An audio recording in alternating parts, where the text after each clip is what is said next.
Welcome to the broadcast, folks. This is Sunday edition of Coffee with Texas Paul. I hope you've got your coffee and are ready to go. If you're not, let's do it.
Good afternoon, folks. Today we're going to talk about John Durham.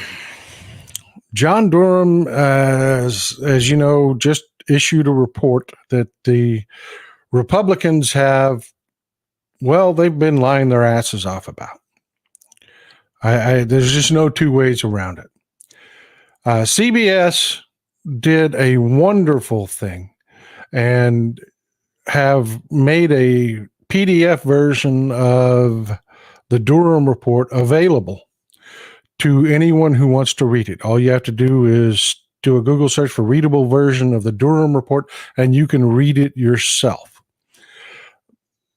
Some difficulty in surrounding that is the Durham report is exceedingly lacking in facts and context. And we're going to dig into a little bit of that today. And I am actually going to tell you up front, I think John Durham needs to be investigated. I believe that this entire exercise has been a political operation. And while I'm not an attorney or a prosecutor, it stinks to high heaven. So let's start digging into it, folks. Start with who John Durham is. A lot of people don't know who John Durham is and why he ended up where he is. Well, John Durham was a prosecutor, and he made his bones around the turn of the century. Can't believe we're saying terms like that, huh, folks? Turn of the century. He was involved in the Whitey Bulger case. More appropriately, he was involved in the prosecution of John Connolly, the FBI agent that facilitated much of Whitey Bulger's crimes.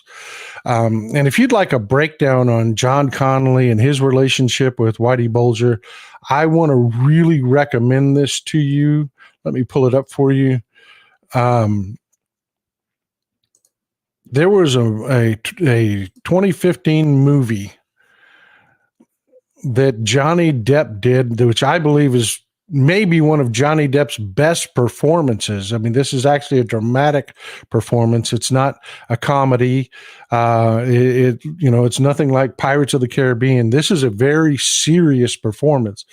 And as you can tell by this picture, does not look like Johnny Depp at all. It is a really fantastic movie. And while it's not a documentary per se, it absolutely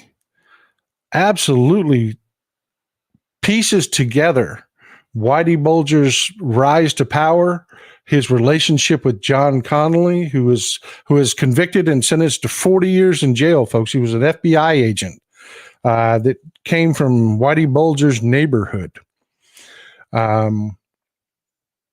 Whitey Bulger became a federal informant, as did Steve the Rifleman Flemmy, and the Butcher Martirano. They all went to work for John Connolly. Where John Durham comes into the mix here was in the prosecution of Bulger and his crew. When they started to prosecute these guys, specifically Flemmy, Flemmy said, I can't be prosecuted. I have immunity. I'm working with the FBI. And Janet Reno, the DA at District, Attorney General at the time, pardon me, tongue-tied. She was a smart lady. She was one, she did not put up with a lot of BS. She wanted this straightened out. So she hired a special prosecutor to go down there and take a look at the Whitey Bulger case, what cooperation had been going on between Flemmy and the government to straighten this out and to prosecute the FBI agent, John Connolly, Special Agent John Connolly. The original prosecutor in that was prosecuting Whitey Bulger was a guy by the name of Fred Weishak. He's in the movie that I mentioned to you. He's at the end of the movie. He is a straight shooter. He is the kind of prosecutor that you want. He will not lie. He will not lie. In prosecuting John Connolly, John Durham of the Durham Report, this was back in the day. This is about a little over 20 years ago. John Durham, in prosecuting John Connolly, relies heavily on the testimony of a mobster by the name and a Whitey Bulger associate by the name of Frank Salemi. Fred Weishak, just a few years later, after the Connolly case, convicts Salemi of perjury. And it comes out that prior to John Durham's prosecution of John Connolly, Fred Weishak and several members of law enforcement warned John Durham not to use this guy, that he has no credibility. But Durham built his case around him anyways.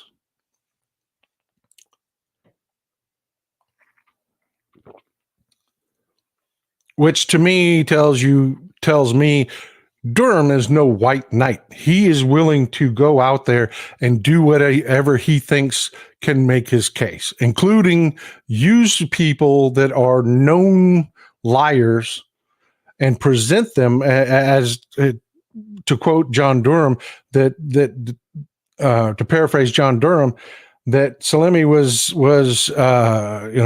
straightforward, forthwith, and truly helpful in his prosecution, which makes me wonder if John Connolly doesn't have, especially after what we see what John Durham has done here, we're about to discuss in the Durham report, if John Connolly doesn't have a basis for appeal. I am that suspect of John Durham's character after looking into this report. In the end of it, all that really gets said in the Durham report is that John Durham believes that a preliminary investigation would have been more appropriate than opening the actual investigation now known as Crossfire Hurricane. The Mueller investigation looked at all of this. They said, yeah, the FBI was appropriate. John Durham has come to the opposite conclusion. His statement is basically that the FBI should have had all the evidence before they opened up an investigation, before they went from a preliminary investigation to an investigation. What is so disingenuous about that is the context around everything that was going on at the time. The salacious nonsense that John Durham puts in his report, and the crap storm of Russian interference that we have seen proven out that does not get included in the Durham report. To start with, John Durham talks about Carter Page and Crossfire Hurricane. If you don't know what Crossfire Hurricane is, it was the investigation into Carter Page. And he makes a false, what's the right word? He's very careful not to make the direct claim, but he suggests, and Republicans have run with this, that Crossfire Hurricane was inappropriate because of Carter Page. And if you don't know who Carter Page is, let me refresh your memory. Carter Page is this moron. Remember that guy? This moron. Well, Durham's assertion is that the reports that they used to open the Crossfire Hurricane investigation were not vetted out enough.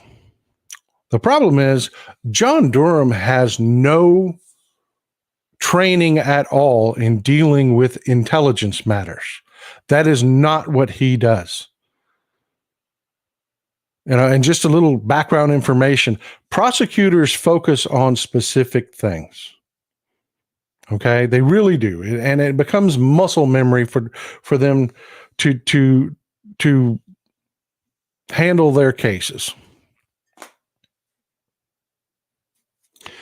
And Durham, like you said, made his bones on the John Conley case. And when I say made his bones, man, he, in the prosecutorial world and the legal world, was a superstar because of this.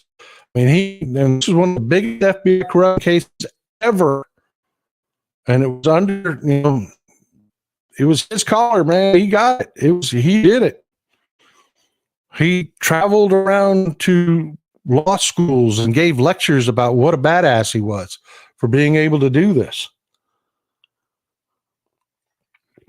So when Bill Barr was looking for somebody to undercut the Russia investigation, he chose John Durham, who specializes in attacking the FBI.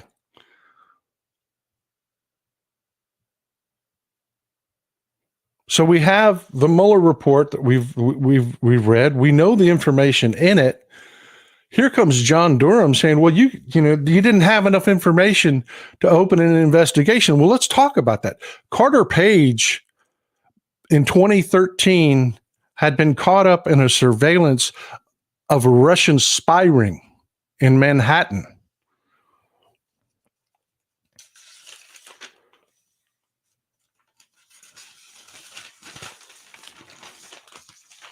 There was a group of Russians working as part of a trade group working out of Manhattan that were recruiting people. They were recruiting spies. And this may jog your memory a little bit. This came up on the news.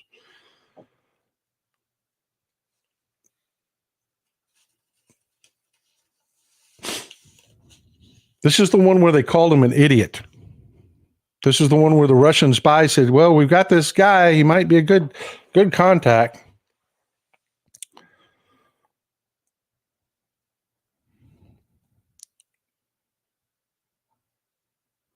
But there's a Russian spy named Victor Polanini. I'm going to mispronounce it. Polanini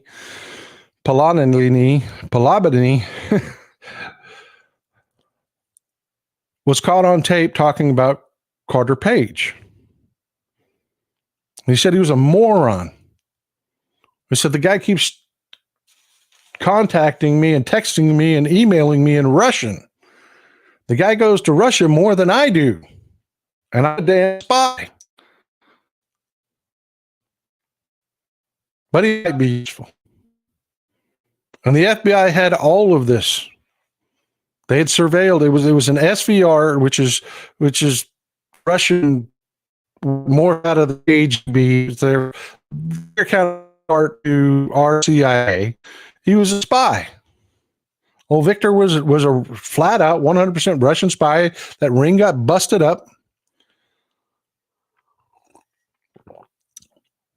And the FBI didn't forget that they were talking about Carter Page. They just wrote that down and kept it in their notes. So when Carter Page joined the Trump administration, the Trump campaign in March of 2016, you remember the Trump campaign started out in just sheer disarray. And then all of a sudden people like Paul Manafort started coming on, and then Carter Page came on. And Carter Page traveled to Russia after joining the Trump campaign. Bit of a red flag for the FBI. And he met with met with a guy by the name of Igor Sechin. Sechin is a longtime Putin ally. He ran Rosneft, Russian oil conglomerate, massive oil company, Rosneft, state-owned oil company. And a guy you may have heard of, a guy by the name of Steele, in what's called the Steele dossier. What Steele provided was not a dossier. Steele provided a group of memos, and so much of what he reported has come to fruition, much about what we're going to talk about right now with Carter Page. There was a memo from Steele, who had a contact in Russia in Rosneft. A contact which is now burned thanks to all of this. And that contact said that Sechin was going to sell off 20%, 19% is what he said, about 20% of Rosneft. And he told Carter Page, Carter Page, this is what Steele reported, they were unable to get enough actual data to say 100%, yes, we got a recording of this happened, because Sechin was a spook. He was a spy before he became an executive and Putin's right-hand man. Sechin does not do things stupidly. When he called for a meeting with Carter Page, he did it like he does everything else. He does it last minute and changes location, so it's impossible to get a team there to record the conversation. Carter Page is in Moscow. The source in Rosneft says, yeah, Sechin met with Page. What they discussed was the 20% sale or 19% sale of Rosneft. And he told Page, you're working for Trump. If you can get sanctions lifted, because you remember sanctions were in place from 2014 when they invaded Ukraine. If you can get those sanctions lifted, I will pay you the brokerage fee off that sale. And folks, that's $250 million that Sechin just put on the table. And before Carter Page leaves Russia, he gets called into another meeting. I am really terrible with these Russian names, folks. A guy by the name of Dverikis. He works directly for Putin. They were able to confirm this meeting. Not the contents of it, but again, they've got secondhand information about what they discussed. They were able to confirm this meeting.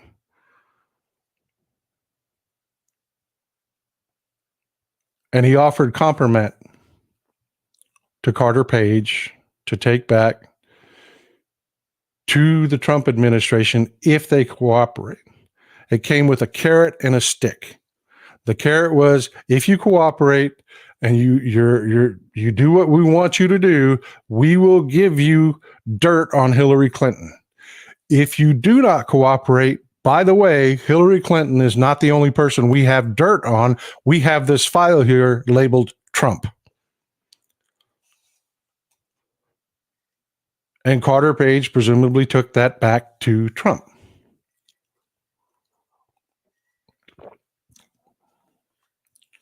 All of that is given a great deal of credence in that right after Trump was elected, the sale of Rosneft went through.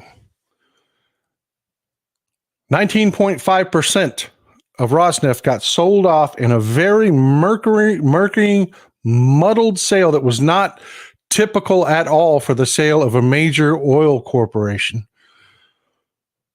There were shell companies involved. There were companies, out of Qatar. There were companies out of, it was just a mess. And when they finally tracked down who actually ended up being the big buyer, it turned out to be Russia's largest bank. They could not attract foreign investment because all of this had blown up in the news. So Trump could not roll back those sanctions on Russia. And you'll remember he tried, and Democrats made him pay dearly for even talking about it. So much so that Trump went to protect his image, and he actually started talking about putting sanctions on Rosneft, which instead of sanctioning Rosneft itself, he said he sanctioned Rosneft, but he actually sanctioned Rosneft's trading company, which is easy to get around. But that's the whole thing with Carter Page.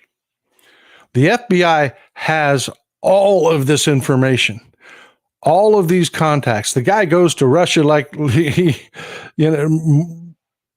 more than a lot of Russian spies go to Russia. So when he goes to work for the Trump campaign, they get FISA warrants to follow this guy. And this is where Durham gets his one conviction. And we really need to talk about what that was all about, because the Republicans are running around saying this totally undercuts everything. And what they're claiming is fruit of the poison tree. FISA warrants are very serious, folks. They're very serious. They have to be perfect. And we had a guy by the name of Kevin Kleinsmith,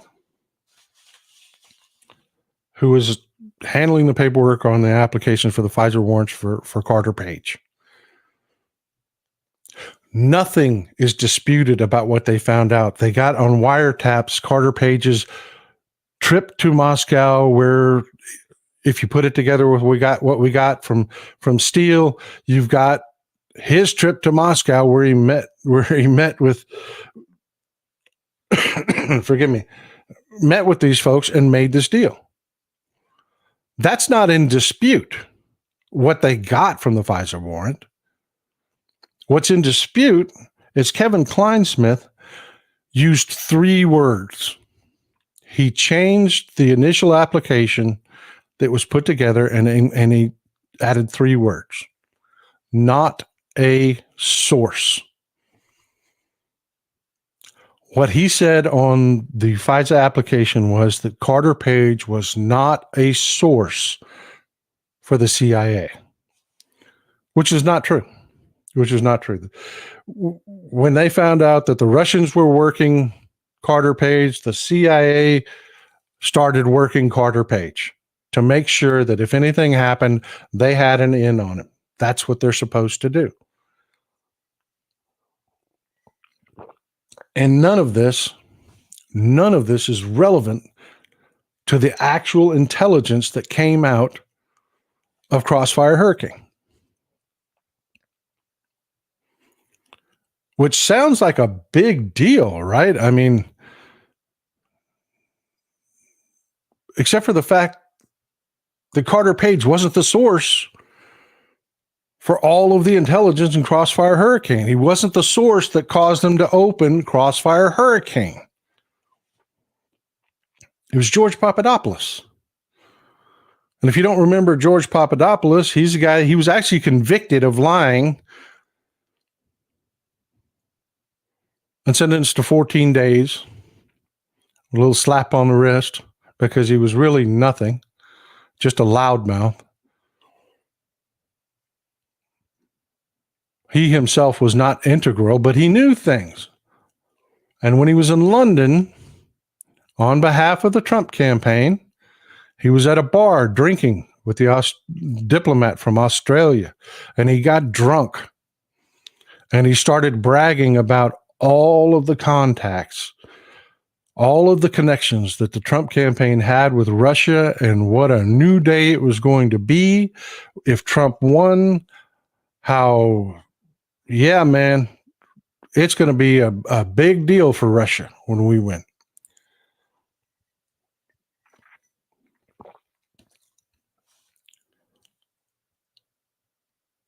That was the source for Crossfire Hurricane. But if you read the Durham report, it's all about Carter Page.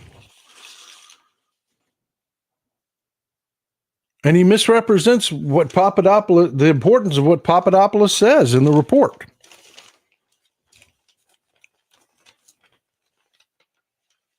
Why? I mean, let's talk about Durham's other prosecutions. You had Michael Sussman that the Republicans have made a huge deal about. If you ever end up in fall into that right-wing whirlpool of conspiracy theories, Michael Sussman is at the top of the list. Michael Sussman worked for the Clinton campaign.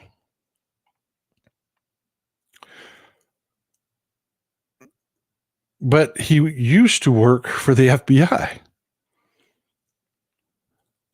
And he still had friends and contacts and people that he knew at the FBI. And when the Clinton campaign hired a tech firm to take a look at a report they'd gotten about suspicious Russia contacts with a bank called Alpha Bank, which is a Russian bank, Sussman took that to the lead counsel over at the FBI and said, look, you know me, you know who I am. But I'm telling you as a concerned American, this stinks. There's something wrong here. And they turned the information over. John Durham tried to prosecute Michael Sussman because when he told the FBI, look, I'm doing this as a concerned citizen, John Durham said, no, you're a liar. You were there for the Clinton campaign. And then tried to prove it because the FBI had a report that was put out by Guccifer 2.0. If you remember Guccifer and, like Fancy Bear, all of these hacking organizations that are run by Russian intelligence, Guccifer leaked a rumor, completely unsubstantiated, that the Clinton campaign had fabricated a bunch of junk about Russia. And why would Russia just lie about that? Thank you. Can I get a beer? Yes. Guccifer was run by the GRU, which is, again, another branch of Russian intelligence. Durham implies that because this rumor existed from Guccifer, that Michael Sussman lied. And the jury laughed him out of court. They laughed him out of court. He took this prosecution based on a rumor. But he turns around and attacks the FBI saying that They should have opened a preliminary investigation when Durham himself, think about Salemi and how loosely Durham plays here, tries to prosecute Michael Sussman on a rumor. And folks, I got to tell you, federal prosecutions don't miss. They don't. They have almost 100% conviction rate. This was humiliating for Durham. Humiliating. But, the Republicans, they just run with it. They just run with it. Say, oh, well, Sussman lied.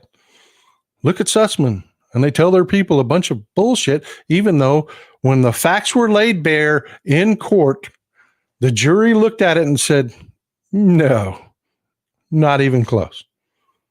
Not even close. You're telling me a guy that's been friends with Michael Sussman for years, that knew he worked for the Clinton campaign, didn't know that Sussman worked for the Clinton campaign just because he said the words, I'm here as a concerned American. Really? What a joke. What a joke. And it's worse. It's worse.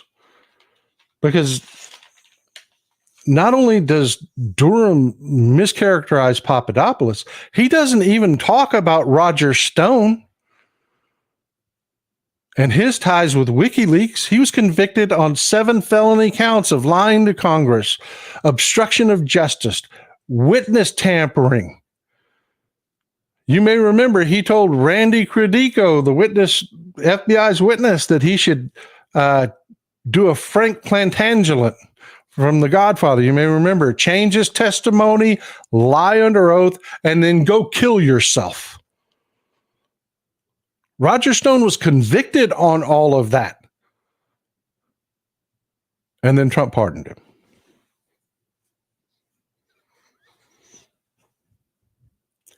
Paul Manafort. Good God, we could do an entire show on Paul Manafort.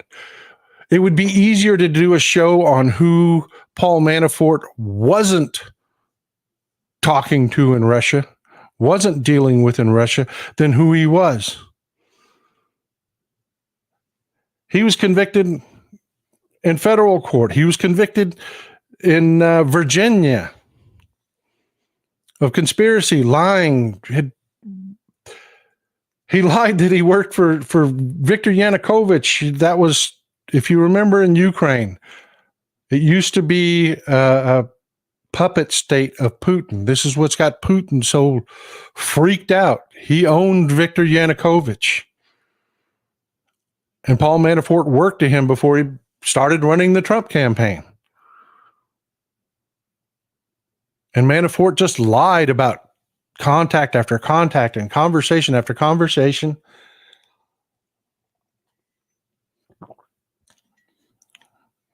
He was pardoned on the federal charges by Trump. State charges are stuck. He's still under house arrest. He was sent to prison, and then when COVID hit, they put him on house arrest. So he's got to stay at his house. But because Trump pardoned him, he got to keep all of his luxury residence. He's got places in the Hamptons. Trump made that possible. Durham doesn't talk about any of it. Doesn't talk about any of it.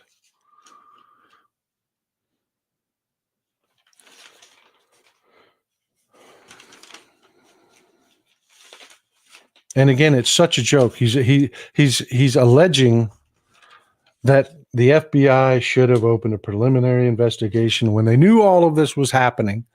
They knew all of these contacts were happening. They knew about WikiLeaks. These are people with real intelligence backgrounds. And you've got John Durham with no intelligence background saying, well, you didn't listen to Guccifer.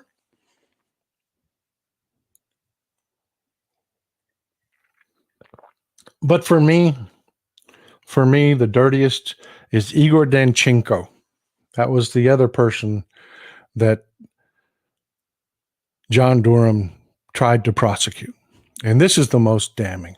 Danchenko is he is somebody that Christopher Steele used as a source. He is a consultant that deals in Eurasia, Russia, Ukraine, that area.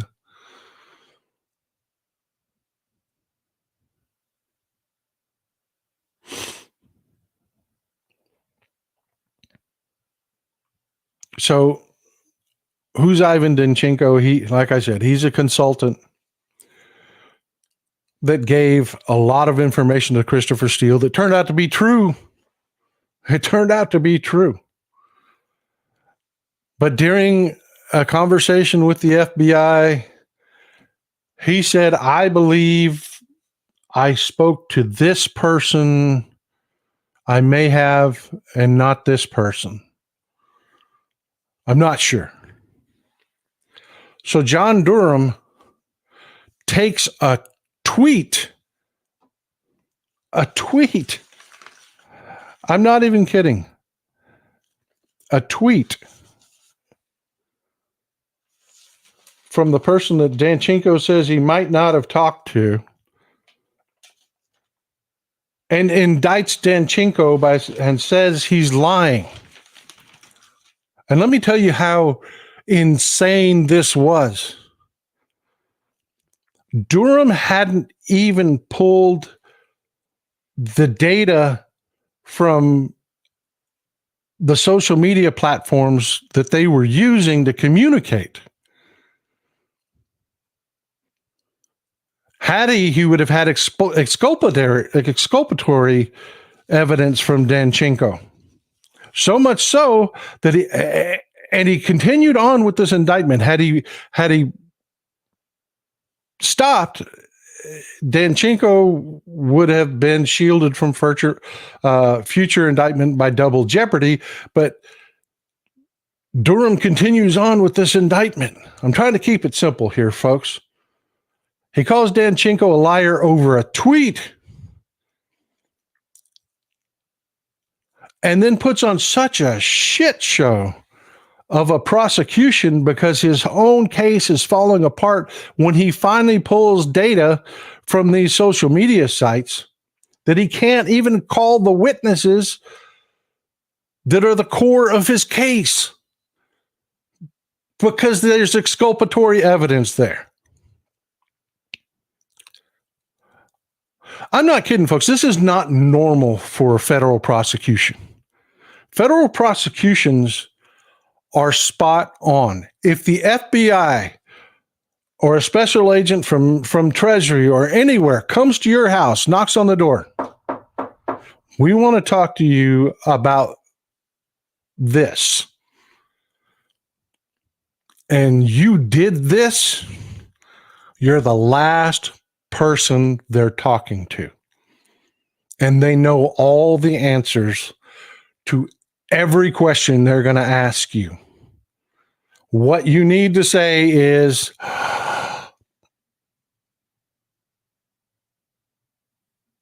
and nothing else. Because the feds are really, really good at this. And if you compare that, yeah, Uncle Fatty nailed it.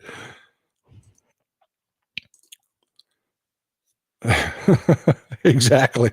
If you compare that to what Durham did, it was such a joke that Danchenko didn't put on a defense. He called no witnesses. None. And the jury said, yeah, have a good day. And didn't convict him, declared him not guilty. But what was important about that? You have that rumor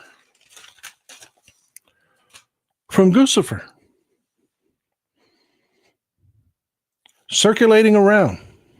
And it's just a rumor, completely unconfirmed, and it comes from a Russian intelligence organization, and the FBI knew it.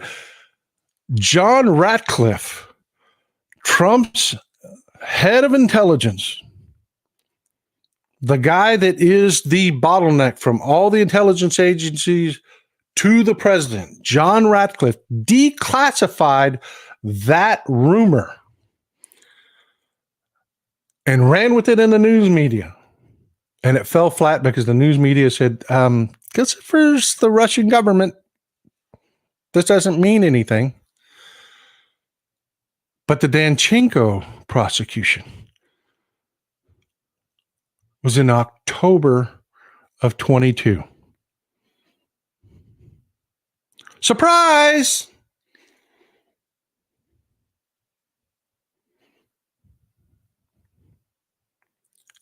And that's why I say John Durham needs to be investigated.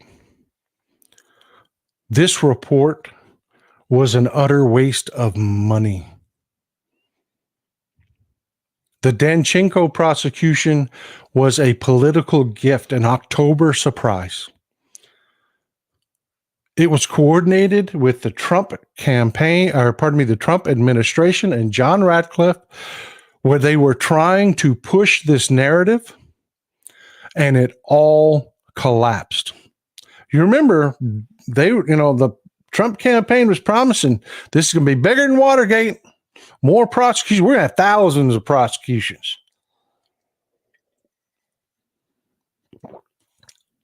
So they went shopping and they found John Durham, a guy who specializes in cutting into the FBI. And in the end, he had nothing. But he wrote a report trying to justify his expenditures and save his own ass. It's a report that's being laughed at by everybody but Republicans. If you listen to Republicans, oh my God, the John Durham report, that just is, my God, that proves everything. Trump did nothing wrong with Russia except for, Paul Manafort handing over voter data, except for, Carter Page going over and meeting with Russian spies, except for, you've got this laughable assertion in the Durham report that, well, Clinton was given favorable treatment because they gave a defensive interview to Clinton and didn't give one to Trump. Bullshit. They did. They absolutely did. And Trump got his before Clinton's. They blew that one right out of the water. That's just a falsehood right there. And worse, after getting the defensive interview from the FBI,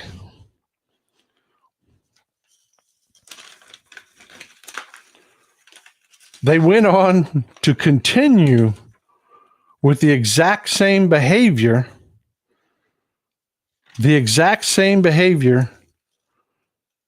that they were warned about in their defensive interview. And then Durham makes the assertion that the defensive interview didn't give the Trump campaign enough information. Now hear me, folks. Durham actually asserts that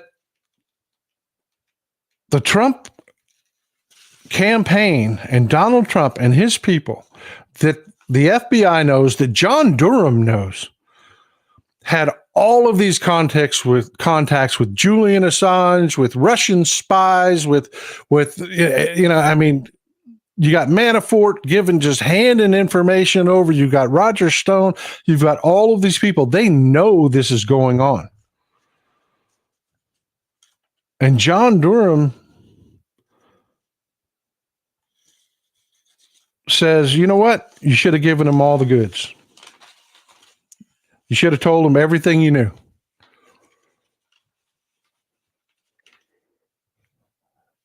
Give me a break. Give me a break.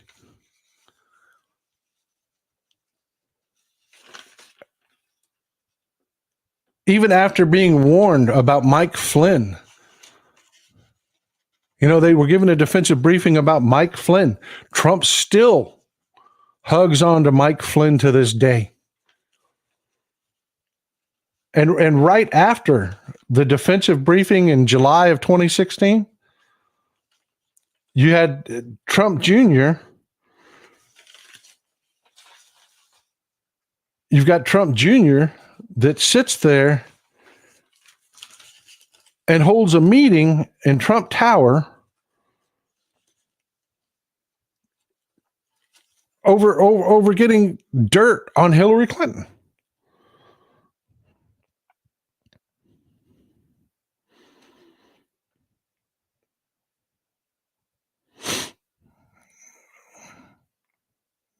And he was given, Trump Jr. took a meeting about an anti-Trump PAC that was forming.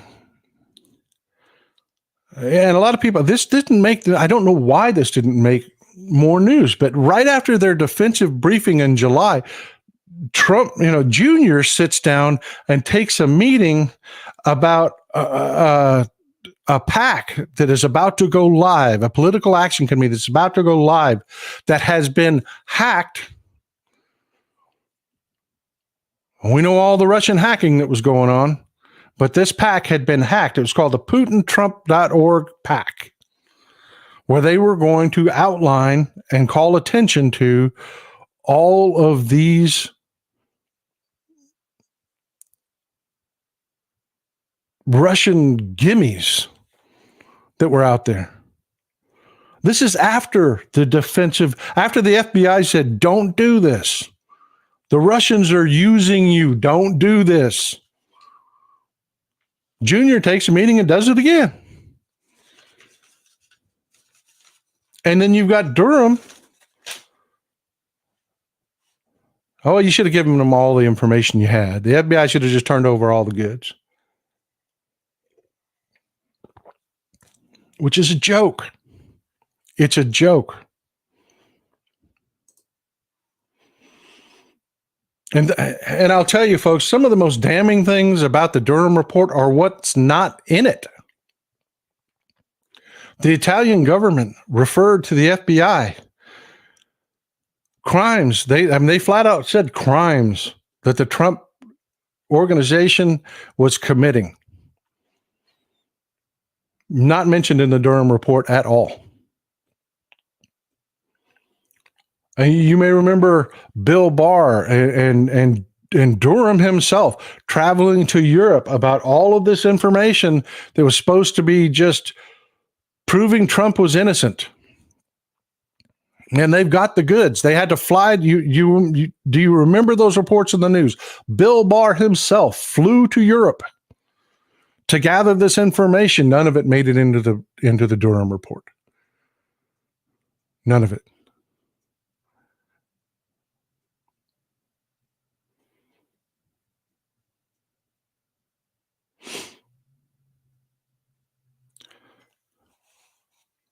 They don't mention the Trump Tower deal at all.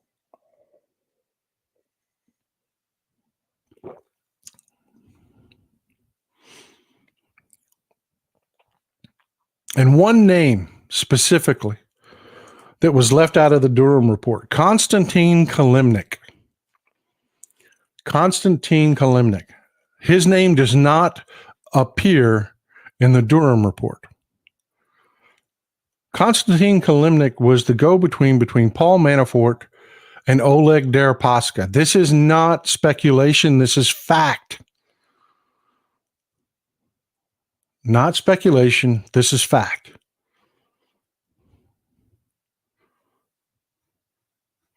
We know Oleg Deripaska was reaching out through Manafort, through Konstantin Kilimnik, while John Durham is selling for the Republicans that the FBI had no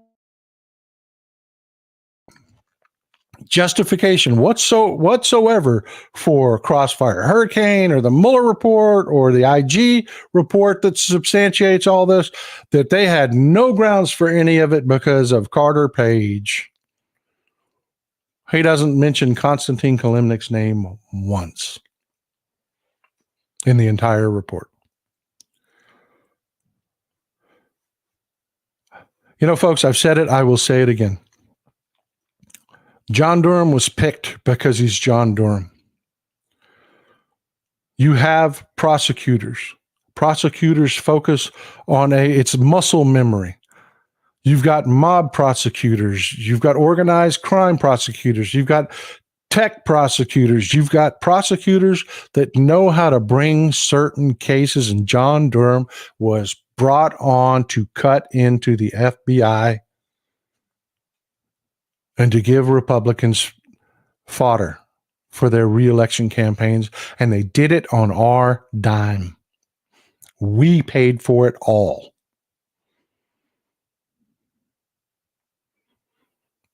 You know, the Republicans started a committee, the Weaponization of Government Committee.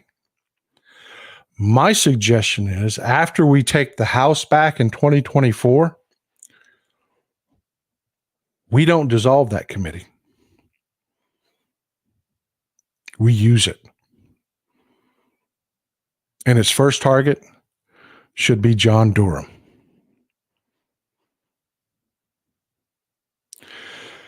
Well, folks, I hope this has been interesting. I hope I've illuminated some things. If there's any questions that you still have, any connections or anything that you think I may have missed, please throw them out in the comments. You know, I love to do a roundtable at the end of these shows. So please, pretty please.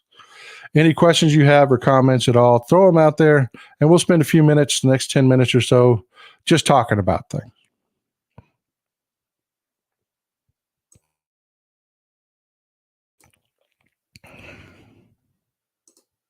You're welcome, Marcus. Glad to be here. And I would recommend, folks, CBS does have a copy of the Durham Report available in PDF format. It's only 306 pages. I know that may sound like a lot. A lot of the pages are blank. It's worth a read. It's worth a read. But when you read it, try to keep in all of this that we've talked about in context. Paul Manafort in context. You know,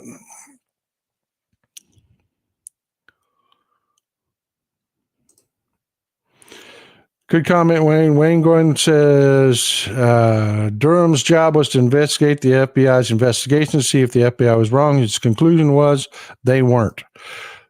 Absolute truth. The stink of it is that he's trying to word it as though they were. It is obviously a partisan investigation. It goes way beyond a CYA. It's not just Durham justifying his funding. Thank you, Nancy. I really appreciate that. I really do.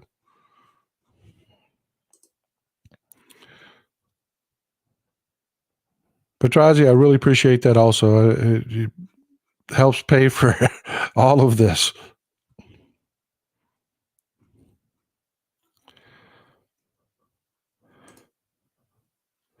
Oh, Martha, thanks for asking. It takes days. It really does. It takes days because you have to read up on what you're talking about. Where I like to start is I've got a few really good investigative journalists that I follow on social media. They work for news outlets, but they also have their own social media. And they will talk about these things. And it will give me a few leads to start digging at. It'll give me a lens to look at this through because, you know, let's be honest, folks, I'm a political commentator. My view on this is through the lens of politics. That's why I'm seeing the prosecution of Igor Danchenko, and I'm saying, what the hell? That's right. That's an October surprise. That's my takeaway from it because of the timing and the nonsense. Lisa, I really appreciate that. Thank you. So I start there. I've got a few really good journalists that I follow that are journalists. There's a difference between a commentator and a journalist. A journalist digs for facts on specific items. A commentator takes those facts and puts them in a big picture. Rachel Maddow is a commentator, and she does a masterful job of taking the work of journalists and painting you a picture. Find some good journalists. That's where you start. And then when you start peeling the onion layers back, it will blossom. And you will start to find the web. And there's a lot more that I could have talked about today, but I don't want to go 2 hours and I don't want to make it convoluted. So I will focus on the important stuff. And then I'll do research on each one of those. Like I researched the Danchenko case. Because if right now, and this is what I have to tell you, this is political warfare, folks. If you Google Danchenko, the Republicans have created bot farms where they will do searches on Google. What's pushed up to the top of the search engine on Google are Danchenko's indictment and all of the allegations Durham made. You won't even find on the first page, which is, that's the money shot, the first page. If it's not on the first page, people aren't going to see it. You will not even find on the first page that he was found not guilty.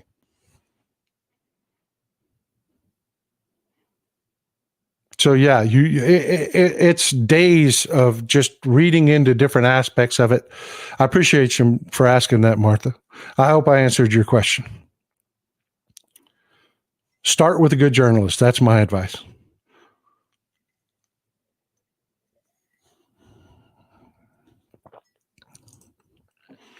Rick, I appreciate that. It would be nice if the big media companies would take an hour and break everything down like you did, Paul. They will not. That's why I'm asking you right now while I've got you. Please, pretty please, hit the subscribe button if you haven't already. I spent years watching YouTube without hitting that subscribe button because I thought I was going to end up having to pay something, or I thought I was going to end up with a bunch of push notifications or nonsense like that. That does not happen. Hit the subscribe button and please hit the like button if you like what I've done here. Because that allows me to get this information out. Lisa Bowman, one of my favorite people. The Republicans are a small minority trying to appear large and in charge. Don't believe them. Absolutely true. Absolutely true. They have entire oligarch-funded AstroTurf organizations that fund things like troll searches on Google to try to push information to the top to get it in front of your eyes. That flood social media with BS trolls. How many people have you seen on Twitter that have 50 followers but comment on every single one of your tweets? I had to laugh. I put a tweet out about cats the other day and I took it to my wife. I'm like, look, my trolls are back. They're attacking me when I'm talking about cats. Nothing political whatsoever, and they made it political. Those aren't real people, folks. They aren't real people. There's a guy that's paid to do that.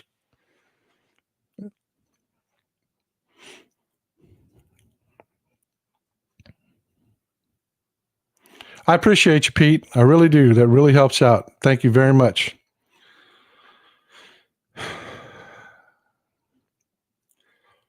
Is a pardon that's part of obstruction of justice valid? There is so much unsettled law around pardons, and there's so much that Trump made an absolute disaster with what he did in office, that some of these cases just need to be challenged. And there's a lot of them, I'll be honest with you, that the DOJ doesn't want to challenge because it just opens up an entire can of worms. Dina, I appreciate you. Thank you very much. It opens up an entire can of worms, but I will tell you a lot of folks really like to really punch Merrick Garland in the throat. And I've got to tell you, folks, what Merrick Garland did with this Durham report was sheer brilliance. There were sections of it that would have been redacted had it been anything else. There are sections that would have been redacted. And that would have left that crack for Republicans to get their fingernails in, because they do it all the time. They sit there, and I love to hold this thing up and say that they do it all the time. They say, well, I've got this classified information that proves that Joe Biden and his family are an organized crime organization, but I can't tell you what it says because it's classified. But I tell you that what it says they're criminals. They do that all the time. And had they redacted any portion of this report, that's exactly what the Republicans would be doing. And instead, they're flaming out spectacularly because they're saying things about the report that are absolutely not true. And great people all over social media are busting their knuckles for it every time it comes out.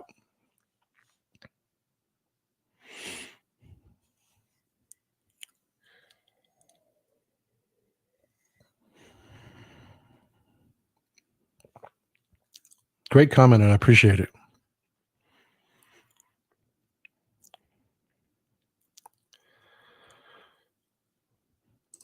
Yes, mea culpa, thank you.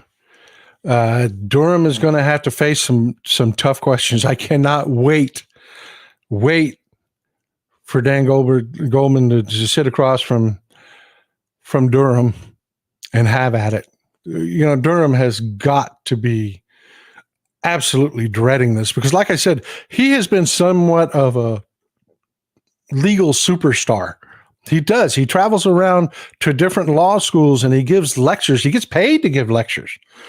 You know, where he talks about what a badass he was that put John Connally in jail. And I have to tell you, after seeing his judgment in this, I really have questions, and I'm going to go back and start doing some reading about John Connally's conviction. Because while right now I think he's dirty as can be, I don't know, man. I don't know anymore. And that's the problem. I will tell you, folks, federal agents cannot lie. They cannot lie because if you cannot fight a case, a defense attorney will attack the special agent. They'll attack the investigators. And if you have a proven lie, you're useless to the government because every case that you're involved in, they will hold you up, put you on the stand and say, did you tell this lie? Yes. Why can we believe you now?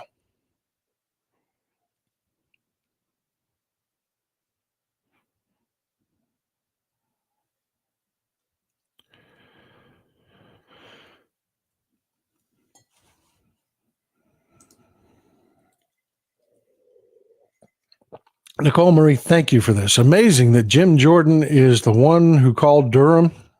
Yeah, it's going to be before Durham's committee. Before Jordan's committee. How does he not realize that Goldman is going to destroy him? They can't stop stepping on rakes. Thank you. I make that, Nicole, thank you. I make that comparison all the time. If you get a chance, Google Sideshow Bob rakes, and it is a perfect image of what Jim Jordan is. He has been our greatest gift because no one on his committee is worth a damn. They're going to put up a bunch of ridiculous talking points that are going to be convoluted. And you've got 3 or 4 Democrats that are just going to absolutely destroy it all.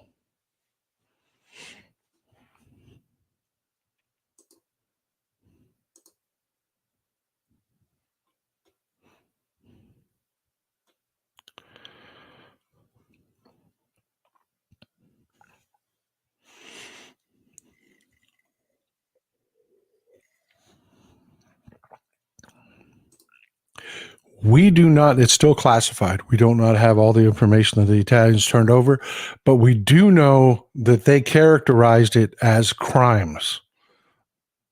They didn't say information, they didn't say intelligence, crimes.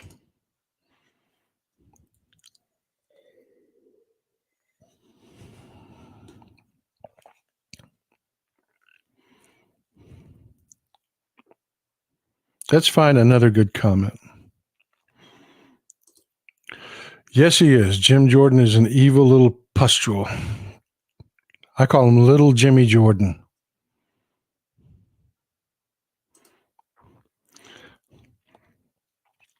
Yeah, it is fantastic. I should have had it pulled up here. Let's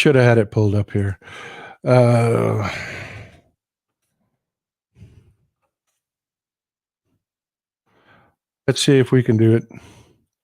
Let's go ahead and. Only took me a second. I think I got it here. All right, are you ready, folks? This is what I'm talking about. This is Little and his committee.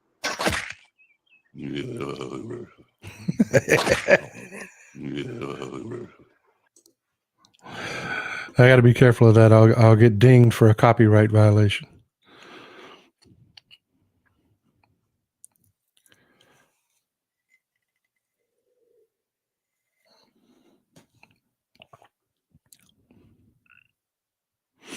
Oh, let's see what we got. We got another minute here. Somebody put me a good question or comment out there.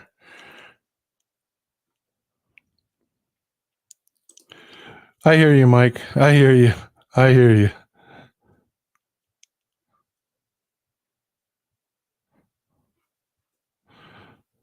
I may have to take this down and edit that out. It depends if they give me a copyright ding or not.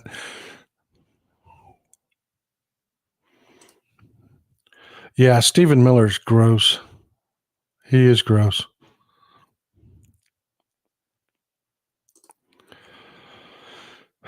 Honestly, no, I don't. I don't think it's best for the country. I think it's best for the Democratic Party. I do. But and you know me, I am the founder of the Ride or Die Democrats. You cut me and I bleed blue. I do. Is it best for the Democratic Party? You bet. You bet. I would love this next campaign to be a reminder of nothing but what Trump was during his administration. Is it best for the country? No. No, it is not. No, it is not. Because if something horrible happens and that man ends up in power, our democracy is gone. It's not worth the risk.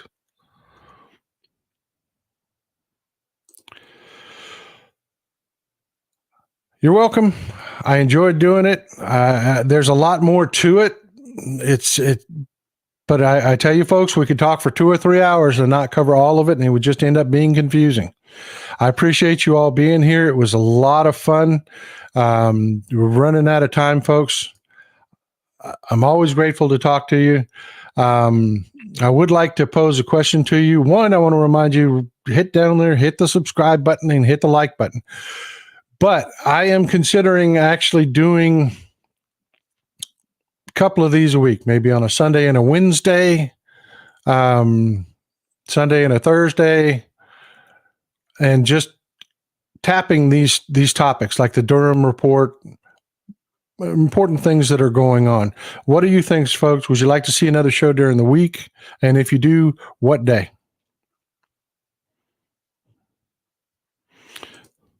I know, Robin. I know.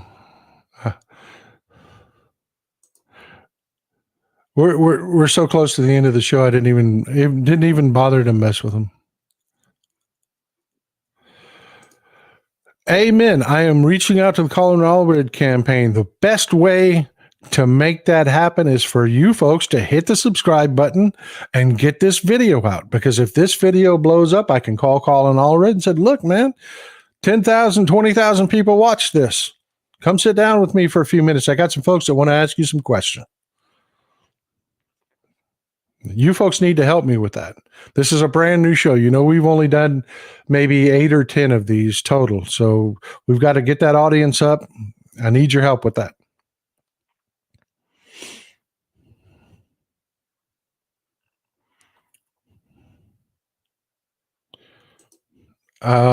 Cassandra, I guess you're the troll they're talking about. The insurrectionists have been indicted, convicted, and sentenced to jail time. And on that note,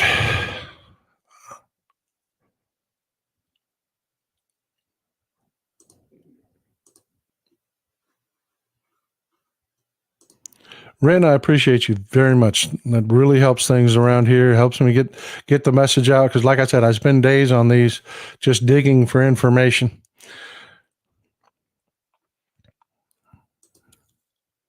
Thanks, Cecilia. Every day that ends in day. Let's start with 2 a week, folks. What do you say? Sunday and Wednesday sound good? Throw me some hearts and thumbs up. Tell me what you think. Sunday and Wednesday, or Sunday and Thursday? Let me see in the comments. Wednesday or Thursday?